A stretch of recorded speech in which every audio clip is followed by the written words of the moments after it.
Bonjour, comment ça va?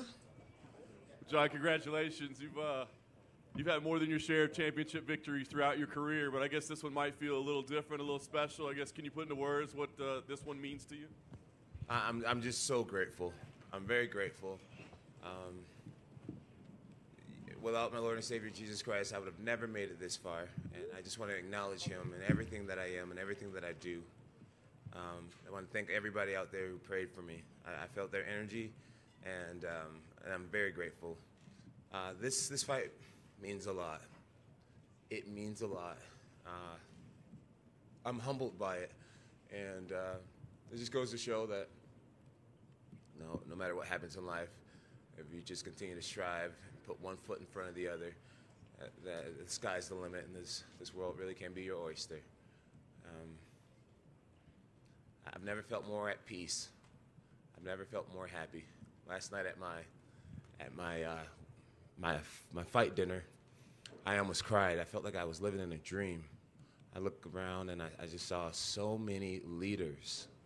A lot of my friends these days are great business owners. They're great dads. They're great friends. They're men of substance. I got really great men and women in my life. My fiance, my beautiful daughters, my fiance's support system, her friends. Yeah, I'm just really happy. I'm really happy. I feel like my whole world is a byproduct of the people that are in my life. So I just want to thank every single one of my supporters, my fans. Without them, I wouldn't be much. Love you, Bone. Love you too. Can you talk about the feeling as you stepped in there tonight, right? I mean, it's been 3 years. You're up a weight class against a very big dude. I mean, was there a different nervous kind of energy than usual when you got in there? I mean, Ciryl Gane has a great physique. We all know that. The guy looks like a bodybuilder. But, my coaches reminded me, John, Thiago Santos had a really awesome physique. Vitor Belfort had muscles in his earlobes. And so it was just like, it's not a bodybuilding competition. At the end of the day, it's about heart, it's about grit, it's about wanting to be out there. And my buddy Brian McKenzie, he said something to me right before I went out to the cage. He said, like neurologically, a cow and a lion, they feel the same emotions when they're fighting. They're both pumped up with adrenaline. He said the only difference is the lion actually wants to be there. And it was a perfect thing to say to me in a moment because I was nervous. And he reminded me, bro, it's normal. And do you want to be here? And at that moment I was like, oh yeah, I want to be here. And I want more. And I just went out there with a very offensive mindset. And we got it done. I'm not sure if I answered your question or not. I'm just talking. That's all right. And talk to me, I mean, obviously we knew the wrestling skills would be there, but at heavyweight, you hadn't wrestled at heavyweight before. So I guess how did it feel in there? Was it more difficult? Did you feel the strength as an issue when you went through the wrestling sequences? I really do believe that I'm one of the strongest heavyweights in the heavyweight division. When I was a light heavyweight, people would say all the time, John is a lot stronger than what he appears to be. Almost every opponent, can say that. And now that I've been powerlifting and living a martial arts lifestyle, I really truly believe that I'm the strongest heavyweight in the heavyweight division. There's guys that can do a lot of things probably more than me. Guys can squat more than me, bench more than me. But when it comes to just total strength and muscular endurance and knowing how to pace yourself and knowing how to use endurance, I believe I'm one of the most fit athletes in the game, whether I look like it or not. Yeah, I'm excited. I'm excited for the future. I think some of my best performances are going to be coming within the next year or so. Well, like you said, performances, so that means more than one. But I guess you made it clear that you said you want Stipe next. A timeline? Is there anything, are you have a date circled on the calendar yet, or do you have an idea like what would make the most sense for you? I got to talk to my coaching staff and see how, what they think, but we took 0 damage tonight, and I'm getting right back to practice. My buddy Maurice Green has a fight coming up in the PFL. Jorgen De Castro has a fight coming up in the PFL, and I owe it to my team to take the back seat and be the training partner. And that's exactly what we got to do. We get right back to work. And I believe in my next fight, I'll go into it with a different level of confidence, an even higher level of confidence. I believe that I'm going to look really great. I'm going to have even higher endurance than I had today, which is going to be hard to beat because I'm in really great condition. And these guys in the back acting like nuts. I can't take you guys anywhere. Oh my goodness. Yeah, the next fight is gonna be awesome. I say it respectfully to Stipe. I would take time off from being a firefighter right now, and I mean that with all due respect. My whole world is gonna be focused on him. This is the biggest opportunity in my life to beat the heavyweight GOAT, and I'm gonna give it everything I got, absolutely everything I got. Stipe's talking about the fact that he's heavier than me right now. His head's already in the wrong spot if he thinks weightlifting is going to beat me. He'll never be younger than he is right now. He'll never be faster. And I'm going to not only beat Stipe Miocic, I'm going to finish Stipe Miocic before the championship rounds. John, over here. You had alluded to in your post-fight interview that you felt off with your striking. What was that? Just like nerves or ring rust or what? Well, there's always a slight filling out process.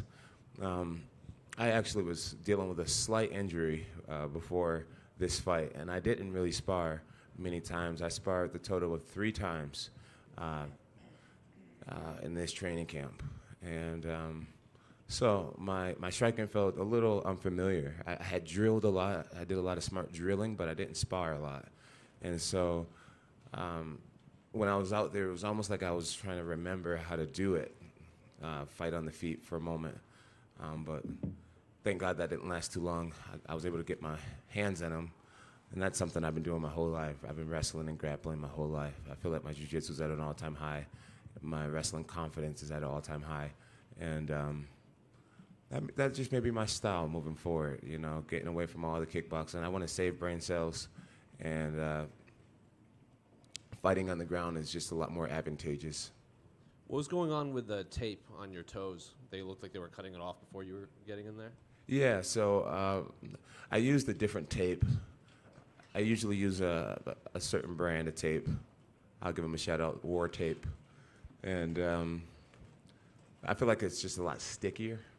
I used the UFC's tape tonight, and as soon as my body started to sweat, the tape was sliding all over the place. And so I made almost like a little cast around my toe that linked down to the middle of my foot, so that the tape wouldn't slide off my toes. And when I got out there, the commission was just like, "You can't tape your feet." And I'm like, "Dude, I've always taped my feet. I'm not going to compete if I can't tape my toes. I just won't do it. I want everyone to know that for the future." So thank God we didn't have a disaster out there tonight. But they ended up changing the tone a little bit. They allowed me to keep my toes taped, and they had made me take the rest of the tape off the rest of my foot. And it was a nice little distraction going into the fight. One thing about my job is that it throws curveballs, and we got to be able to think on the fly. We got to be able to improvise. And so I just stayed calm. I just said, "John, it's nothing much. Just stay cool, keep your head in the game." And we got the tape off the rest of my foot, and I was able to go out there and proceed to the mission. John, to your left. You've always been a popular fighter, but it seems like this week you've gone to another level, right? The press conference, I know you really enjoyed that, the way the crowd reacted to you. What was it like tonight? You kind of got the biggest pop of all when you got in the cage. The place went nuts. And, a lot of times you've been the bad guy, right? Now you were the good guy, and everybody was happy to see you. What did that feel like for you? When I first got into the UFC, I would talk about God a lot and wanting to be a good person.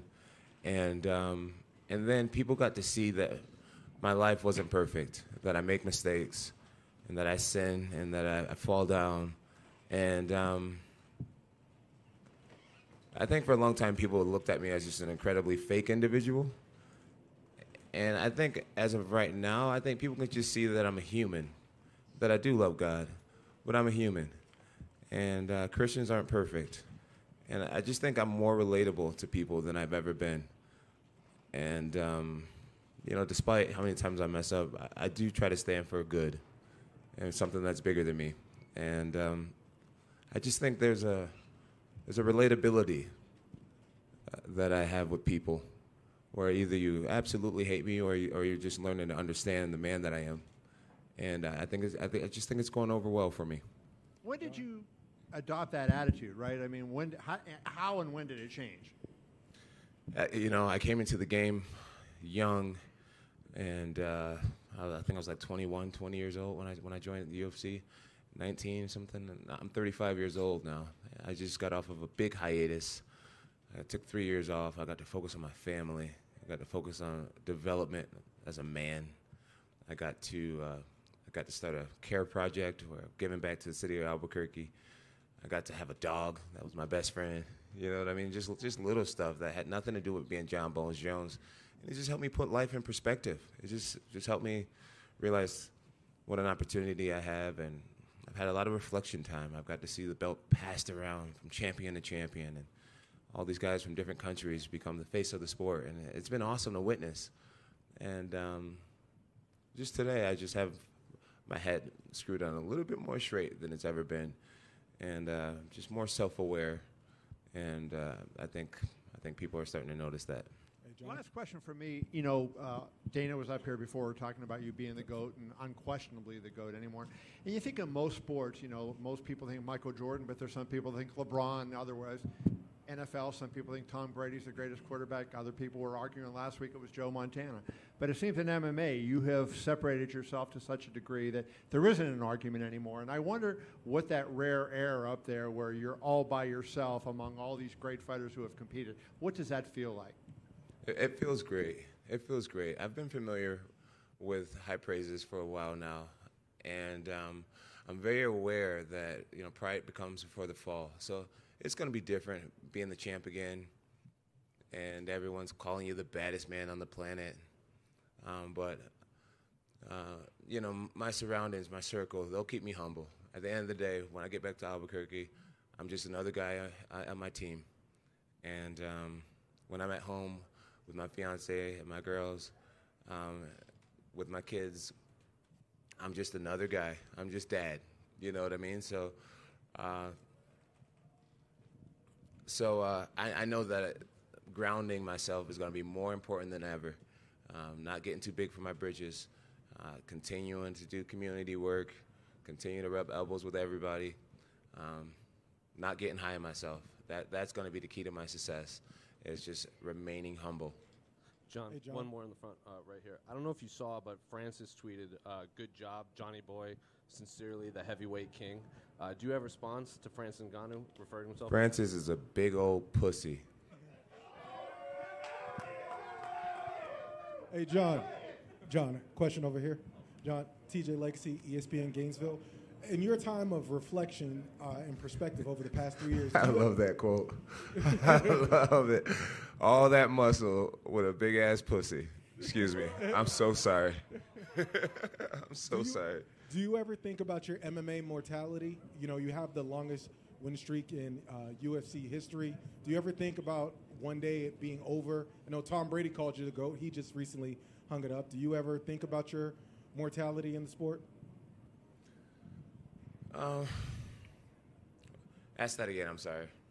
Do you ever, during your time of reflection, do you ever think of how long you could keep this going, this domination in UFC? Do you ever think of your MMA mortality? I just try to take it one fight at a time, 1 year at a time. I just try to take it one situation at a time. I do fight to try to live forever in some sense. And, it's an honor that years from now people will talk about me in barbershops about who was one of the greatest hand-to-hand combatants of all time. And I'm honored. I'm honored that I'd be considered. I'm humbled by it. And I just want more challenges. That's really what it's about for me. Just more challenges. John, I saw you say that you plan on donating your $50,000 bonus to some New Mexico charities. Can you explain a little bit more about what causes you want to work with?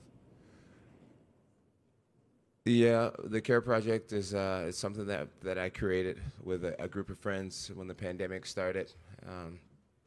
We started giving back to our community. Originally, we went out bearing arms, and we were literally willing to fight for our city. And we switched it from being, protectors to just guys who gave back. And it's one of the most gratifying things I've ever been a part of. Just giving back to others, and I gotta officially become a 501c3 so that I can do even more. But yeah, this 50,000 will go. I'm not sure what we're gonna do with it. We do things with the homeless. We provide gifts for Christmas. We do a lot of cool things, and it's just gonna go towards that. It's a great bonus, and I'm excited to do some good with it. Speaking of money, you did not fall victim to the Drake curse tonight. He bet $500,000 on you, and you managed to come through for him. Any reaction to that? Next question. What's up? Congratulations, champ. Hey, how are you, Ellie? Step back. I'm reporting. Reporting. You made it look easy. Yes. Tell me about that. I'm just grateful. I'm just super grateful. I'm grateful. I'm humbled by it. It was a prediction that I had. And I was able to go out there and pull it off. It just makes me believe in my grappling and my physical strength and my wrestling even more so. And I'll work on that strength and make it even stronger for the next fight. And tell me about Gervonta Davis visiting you at camp. Oh, it was great to have Tank Davis come out. He was a very humble young man, very humble, very soft-spoken. And, his persona on Instagram, he's just this larger-than-life character, But in person, him and his team were very respectful men. They seem like quality guys, and I wish him all the best moving forward in life. John, down to your right. John, down to your right. Dana was in here, didn't realize that you were having an after party. He was a bit worried. Do you think he has a reason to be worried or not? Absolutely not. He has no reason to be worried. Dana knows we all make mistakes, and I am not the man. I won't even say that. I'm excited to go out. I'm excited to meet my fans. I'm excited to shake their hands, to look them in the eyes, to give them hugs. I know the tickets were more expensive than they normally are, and a lot of people don't get the opportunity to see me in person, and I want to give as much good energy as I can. So my after party is not about drinking or anything like that. It's about giving back to my fans. It's the same reason why I had a meet and greet earlier in the week. I want to give back to my fans. So everyone over at Hakkasan waiting for me, I hope you guys have the best memories tonight and the best experience. Hey, John, right back here. Straight in the back. John, I mean, when you talk about a victory like this, comeback, the layoff, win a second title, title second weight class, was there ever any thought of just, this may be the night you could just walk away on top? Did that ever cross your mind to say, hey, it may not even get better than this, it's such a big victory? It is a big victory, but I feel like you're not the champ unless you defend that belt. And I got at least one more in me, and that's what I'm going to give the fans. On the topic when you started the fight, the low blow happens almost immediately. Did that throw off any focus or rhythm? Obviously, right there, that first opening seconds of the fight. No. To be honest with you, it didn't even hurt that bad. I felt it tingling now, don't get me wrong. But it wasn't enough to actually stop me. I didn't want a strike like that to go unnoticed. So I thought I'd take a timeout, let the ref know that I was fouled, and we could continue. If you notice, I didn't take a very long timeout. But I didn't want things like that, dirty moves, to be unnoticed. I've noticed in a lot of Ciryl Gane's fights, if you look at that Tai Tuivasa fight, one of the shots that actually put him down was a strike to the back of the head. He hits people in the back of the head quite a bit, and I didn't want any type of dirty play happening on such a big night. Guys. John, just for the French fans, it was a big expectation, so now you are just sorry for them? No, I'm not sorry. I'm not sorry to the French fans at all. This is combat, this is war, and there's no mercy. Guys, merci. Have a great night. Take care.